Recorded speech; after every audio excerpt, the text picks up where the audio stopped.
Hi leaders, this is Tabassum. Leaders, నేను ఇక్కడ ఒక బెస్ట్ రిజల్ట్ మీకు చూపించబోతున్నాను. ఏంటంటే మనకు కామన్గా వైట్ ప్యాచెస్ చాలా మందికి కనిపిస్తూ ఉంటాయి. వైట్ ప్యాచెస్ ఉన్న వాళ్ళని కూడా చాలా మందిని చూస్తాము. అదేవిధంగా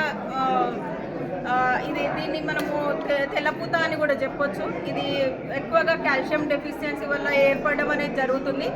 అదేవిధంగా ఇక్కడ మేడంకి మనం చూస్తున్నాము, మేడం పేరు కవిత. ఇక్కడ మేడంకి చూస్తున్నాము చాలా తెల్లపూత అనేది ఎక్కువగా ఉండడం అనేది జరిగింది. కానీ మన దగ్గర హెల్త్ సప్లిమెంట్స్ యూజ్ చేయడం వల్ల మన దగ్గర ఏదైతే సప్లిమెంట్స్ ఉన్నాయో దాంతో తనకు క్యూర్ అవ్వడం అనేది కూడా జరుగుతుంది. అది ఒకసారి మనం ఇక్కడ గ్రహించవచ్చు. మేడం ఫేస్లో చాలా వరకు తెల్లగా ఉండేది ఫేస్, కానీ ఇక్కడ నోస్ పైన అదేవిధంగా ఇక్కడ ఐబ్రోస్ పైన మొత్తం బ్లాక్ ఏదైతే డాట్స్ లాగా ఏర్పడిందో అదంతా మన సప్లిమెంట్స్ యూజ్ చేయడం వల్లనే ఏర్పడింది. ఇక్కడ మనము సప్లిమెంట్స్ చూస్తున్నాము, ఫ్లాక్స్ ఆయిల్, అదేవిధంగా కర్క్యూమిన్ ప్లస్, దాంతోపాటు నోని, అదేవిధంగా మనకు ఫేర్నెస్ క్రీమ్, అదేవిధంగా అలోవెరా.